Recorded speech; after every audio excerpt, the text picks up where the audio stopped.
அஸ்ஸலாமு அலைக்கும் வரஹ்மத்துல்லாஹி வபரகாத்துஹு. Welcome back to my channel அல்லாவின் அடியான். இந்த 9 விஷயம் நம்ம லைஃப்பில் செய்கிறதுனால அல்லாஹ் தன்னுடைய பரக்கத்தை தடுத்து நிறுத்திடுறானா? என்ன அந்த 9 விஷயம் அப்படின்னு பார்த்தீங்கன்னா, முதலாவது ஈமானும் இறையச்சமும் நீங்குவது. ஈமானும் இறையச்சமும் நீங்கிருச்சு அப்படின்னு சொன்னீங்கன்னா அந்த விஷயத்தில் நமக்கு கண்டிப்பாக பரக்கத்து இருக்காது. ரெண்டாவது கடன் வாங்குவது, அதாவது கடன் வாங்கி அதை திருப்பி கொடுக்காமல் இருக்கிறது. மூணாவது வட்டிக்கு வாங்குவது. நாலாவது பொய் சத்தியம் செய்து வியாபாரம் செய்கிறது. ஐந்தாவது வியாபாரத்தில் மோசடி செய்கிறது. ஆறாவது பார்த்தீங்கன்னா அல்லாஹ் கொடுத்ததை நினைத்து பொருந்தி கொள்ளாமல் இருக்கிறது. ஏழாவது என்னன்னு பார்த்தீங்கன்னா பேராசையோடு இருக்கிறது.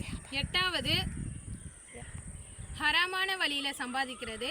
ஒன்பதாவது என்னன்னு பார்த்தீங்கன்னா கஞ்சதனமாக இருக்கிறது, அதாவது அல்லாஹ்வுடைய பாதையில் செலவு பண்ணும்போது கஞ்சதனமாக இருக்கிறது.